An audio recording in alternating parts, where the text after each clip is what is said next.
how impactful are moral weights to the granting decisions and charity evaluation that you guys are doing? Yeah, I mean, so they make a big difference to our decisions. Let me just kind of explain what they are. So, uh, you know, we as an organization are trying to allocate the money that we're responsible for to the places we think it'll do the most good.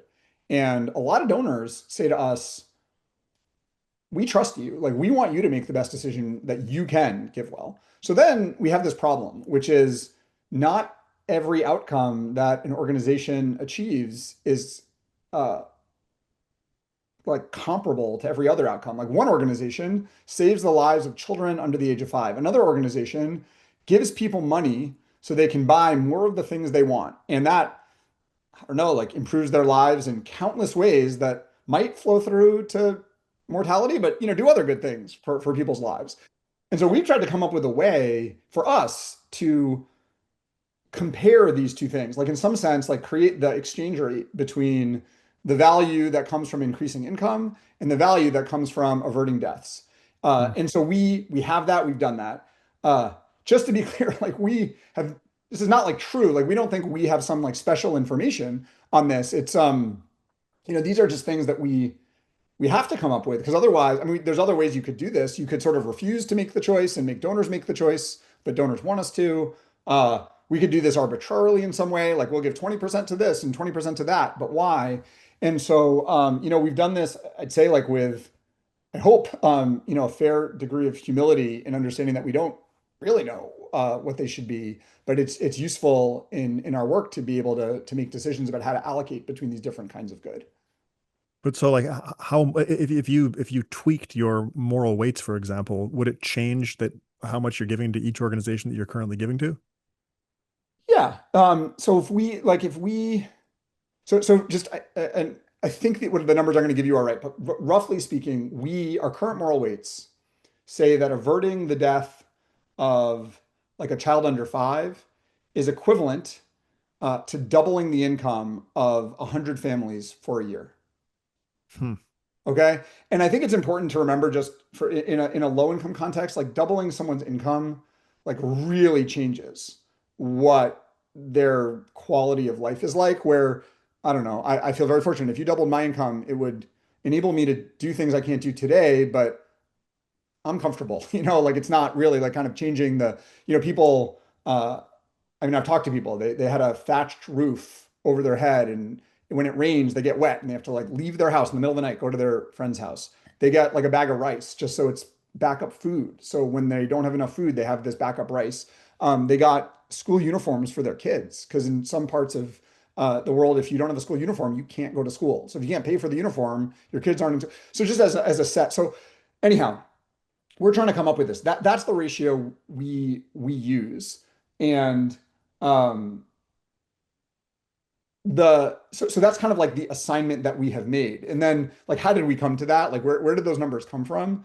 It's a combination of a few places, like none of which I think has like given us a whole lot of confidence. If you ask me like what's the thing that someone should be like most focused on in GiveWell's work and where they most disagree, it's here. Because if you were to say, well, it's not, I don't want to make it 100 to 1, I want to make it 200 to 1, you would allocate like even more money towards health programs and wouldn't do any of the work that we've done to support programs that focus on increasing people's incomes. If you made like income less valuable. And on the other hand, we used to put more weight on income like several years ago. If you like doubled the weight you put on income, so made it 50 to 1 instead of 100 to 1, you would be supporting a lot more income increasing programs than we do today. So how do you guys come up with those exchange rates? Like how do you assign the moral weights? Yeah, so there's like three basic inputs that we've used over time. First is I'm trying to think what order to go in. Well, I'll go kind of in like chronological order of how we did it, and then now they are all combined. So the first thing we did is we just like surveyed GiveWell staff and GiveWell donors. Not because that is like the best answer, but it was like, where do we even begin with this question? And so we tried to get people's input on how they would weigh, and then we've like aggregated those up. That's kind of step one. Step two was looking at academic literature. The academic literature on this question I mean, there isn't, it sort of exists. There's value of statistical life studies where you can say like, well, how much is the US government willing to pay to reduce like the or the Canadian government, sorry, I'm sort of US centric, apologies for that. But how much is like a country's government willing to pay to reduce deaths from traffic accidents? And that can give you some sense at the country level. They also do surveys of people. There are some in low income countries, but it's less. And then the final thing we've done is supported some studies where we've paid for research groups to go and try to ask people. So far, we've done this in Kenya and Ghana. We intend to do this in other. We're kind of working on another round of these studies in the future. Actually this year, and we want to know from them, like, well, how do you, person in Kenya, or like, how do you think about this question, and what would you want? Um, those are like the three things we're bringing together. That third set, that study, you can read all about it on our website if you want. But it was really hard, as you might imagine, to get answers. I think it would be hard for anyone to answer those questions, and then doing it like via translation, often with people who have like less sophisticated numeracy than others. I think it made it really challenging. But we're just trying to do what we can and bring it all together to, I don't know, come up with a number that seems that we're, what should I say, like willing to work with or use in our operation. And how much do you worry about whether or not your moral weights are right? Hmm. Well, I guess we know they're like not right, because that's kind of Yeah. impossible. But yeah, I mean, how much do we worry about the fact that it's just this, like, I don't know what to call it, like sort of unempirical philosophical input that makes a big difference?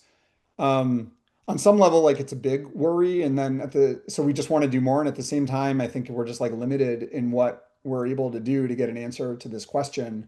But it's something that we are, as a team, it's a very present topic where we're asking the question, what else could we do empirically to get better answers? And I think the pathway in our future is just continuing to get more information from people in the communities that we're trying to help. I think that's the input that I think we have the least of and could make the biggest difference. It's also like the hardest information to access. And then at the same time, like thinking about whether there are other ways, and I don't know what the answer would be here, but just in sort of like the set of possibilities, like other ways we could, set up our work to direct funds without having to deal with this kind of question. But at least for Hmm. now, it seems pretty critical. Yeah, that's wild stuff. Well, what can individual donors do to assess the effects of their own moral weights if they think that they may be different from GiveWell's on their individual giving strategy? Yeah, we created a tool where people could like plug in their own weights, and then they'd be in a position to see how that might change, like where they want to give. Another thing that we've done and we're doing this year is because of how our moral weights were set and because of the programs that we were finding, we just put relatively, I'd say, like significantly less time into um, poverty reducing programs, or like what we call livelihoods programs, than we otherwise might. And so, yeah, consistent with this theme of uncertainty, we're trying to hire someone to focus on livelihoods programs. Specifically, we're going to direct some amount of money to it, even though it might not be competitive according to the moral weights we set. But the idea here is, if we sort of have this systematic reason that we're never looking at it, well, we're not going to learn. And so we want to put some energy into learning, because we know that one of the reasons we're not looking into it is this number that, is not right.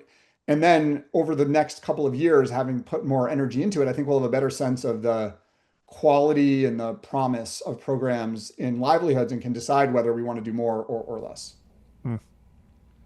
I'm curious how you assess, or whether you assess your top charities if they're saving the same lives, thus reducing the, I guess, the per dollar efficiency of grants. Yeah. So just like the thing you could be worried about here is, there are a lot of causes of death for children under 5 in low-income countries. Kids die from malaria, pneumonia, diarrhea. And let's say that when you save the life of someone from malaria, they would just go on to die from pneumonia, or go on to die from diarrhea. And this could happen if like death is so prevalent that that's a problem.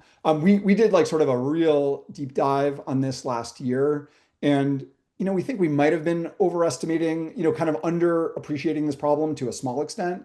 But overall, we think the deaths are like pretty independent. And the basic reason is that um, the odds of death for any one child are extremely low in the scheme of things, and the window in which people are at risk of death and are dying is like fairly narrow. So we talk about under Mm. five mortality, but mortality is really concentrated in the first month of life, and then there's another concentration in the first year of life, and then it really peters out after that. And people who are surviving those first few years, if you look at life expectancy, like tend to go on to live like fairly long lives, not at the length of people in high income countries, but far into certainly like into deep adulthood and older age. And so when we looked at this question, we felt like this was the kind of thing that had come up. We were worried that maybe our analysis was just missing this, and when we dug in, we feel like we've answered that question. Hmm. On the stock price analogy that we talked about earlier, how do you actually determine whether an organization has enough capacity to use the dollars that you're planning to grant to them? Yeah, so it's a combination of a lot of due diligence up front, and so that means asking a lot of questions, and it's like, well, what do you plan to do? Where are you going to go? Why do you need the money? Who else might you get the money from? What'll happen? And then over time, seeing what occurs. And when time passes, especially when we've worked with organizations over time, for us, I think ideally we're operating in a sort of like a repeated game framework where organizations have the incentive to be truthful with us, because if they're truthful, we'll see the results of that over time, and that will then be conducive to more giving over time. But yeah, I think it's for me, it's like some significant upfront due diligence, but then following up after the fact is absolutely critical. And I guess in my opinion, that's the thing that sometimes gets missed a little too much. It's like doing a lot of research is great, but you got to see the results of what you thought, because as careful as we've been, we've just made so many mistakes in our history. And then I think what has really helped us is that we've been there to learn and learn from them and see what happens so we can do better. And so in this case, it's just like, all right, well, what did happen with the money? Did you deliver the number of things that you expected? How much money do you have in the bank? Like, are you spending the money that we have? Are you expanding into other areas?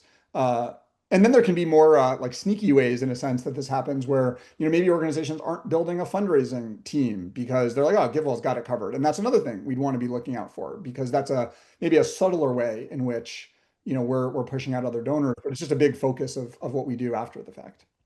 Wow. So you're talking to them. Do you ever go to Africa or wherever they are and like audit the location and talk to people? Yeah, we talk to them a lot. I'm actually heading to Malawi this Sunday for just to be there for a few days with other members of the team. But yeah, like right now we have folks in Uganda looking at programs. Another Hmm. group which just got back from Sierra Leone.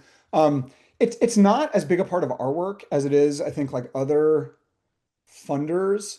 I would say on average, people on our research team, so that's like the team making these giving decisions, would spend about a week sort of in country looking at programs in the course of a year. And I think that makes it's like about the right balance. Like I believe that like most of what we need to know to make these decisions are like zoomed out questions. Like, do you focus on high income countries versus low income countries? Do you focus on, India versus Kenya versus Democratic Republic of Congo? But then do you focus on the program that has like zero evidence behind it or more evidence? All of that you can do from your desk and you can have a lot of conversations. But then you always learn things by going on the ground and just seeing, like last year, I was in Kenya and I was looking at a water program, and uh, we had supported an organization to put chlorine in the water. I mean, they were just like running around putting chlorine. It's a program that allows people to like access chlorine to clean their water. And, interestingly, only about 50% of people were, accessing that chlorine. Some people just skipped it. But the thing the organization has to do is then measure, monitor, like, is chlorine actually in the water to get at that number? And there's three different ways they measure it. One is this like color strip. One is a kind of a handheld dial where they're like comparing colors between two vials. And then one is digital. And, I think that like we knew that vaguely, but there's something about like getting there and seeing it in your hand. You're like, this is really error prone. The comparing the level of pink in these two vials is Hmm. much more prone to error than a digital device that reads out a number of like chlorine content in the water. And that's just like one example of the kind of thing that you might not think to ask about. Like, what is the mechanism through which you measure? I mean, that I could tell other stories about that whole topic, but being there on the ground, it's really helpful to just like see things with your own eyes, talk to people directly and hear from them. So would you then tell the organization that like you guys should be using the digital thing more? Yeah, I mean, so they were there. We talked a lot about it with them, and one of the ways that we're good at asking questions, but also like they often know the answers. And when you're Mm, trying to operate in these low income contexts, there's the question of like, I might be getting this wrong, but I think the digital device cost $100. And if they were going to like roll that device out to like all their teams, it's not clear that that would be the right decision because you're trying to mm, balance getting good data and understanding against the fact that like every $100 you spend on monitoring and evaluation is $100 you're not spending on chlorine for water, malaria, et Yeah. cetera. Um, and so I don't remember the answer in that case, but what we see our job as doing is like asking lots of questions and then right. evaluating the answers rather than thinking that like we know the best way to run a water program. We definitely don't know that. Like they are the experts, and so all we can do is poke and poke and poke, and then ensure that we're satisfied with the answers we're getting. So second to last question for you here. Giving seems like a pretty subjective act. Like someone might give to cancer research because their parent or whatever family member had cancer, or to animal shelters because they like cats. Why do you think it's important to place such a heavy emphasis on evidence and quantification? Yeah. So I mean, first off, I think uh, I'm not here telling people what they should do with their money. People spend their money, their charitable money, their non-charitable money, and all sorts of things. It's their money, your money. Like do what you want. Um, I do think that so that's kind of my starting point. And then I think there's just like an okay, and then second, for me, like the subjective part of giving or like the motivation comes from the like emotional subjective place. It's people are suffering, people can be helped, and I want to help them. And that motivation, I think for some people like leads them to want to give to the particular cause where that motivation comes from. But then I think, and so that's like, oh, I know this person who suffered from this. I want to give to this, or like I know this person who, anyhow, this happened to them, or I can see them, right now. And instead, like to me, I try to imagine instead of thinking about this person suffered from, cancer, or this person had this problem, instead say like this person suffered. Like, what can I do to alleviate suffering? I'm a parent, I have young children, and I just think about like what I would want someone to do for me if I were in a different position to like help my children. And the fact is the people who have the greatest needs like that are people that we don't get to see every day and who live 10,000 miles away. Um, so the reason we put that the heavy focus on evidence is just I don't know. I don't know of a better way to like do this seriously and to do it well. And in the same way that I don't know when I decide what I do with my savings or uh, what treatment and medicine my kid is going to get if they need it. I want that to be based on like the best possible evidence and data because I really care about the outcomes. To me, it just like seems like the same thing here. Hmm. And then even for me, like, the vast majority of the charitable giving that my family, my wife and I guess our kids do goes, to give well. I think what we do is great. But we give to like a lot of other things in smaller ways. We give to, the local community we're in and things we're a part Mm. of. And um, yeah, I don't know. I'm glad that we're doing that too. It's in my head, it's not part of the project of like trying to help people as much as possible, but it's just being a good community member. It's participating in, I don't know, like the Parent Teachers Association at my kid's school, and we do all those things too. We're just like really prioritizing in this section of our charitable giving, this part of our, giving portfolio where we're just trying to do the most we can with the best results. Hmm. Yeah, makes sense.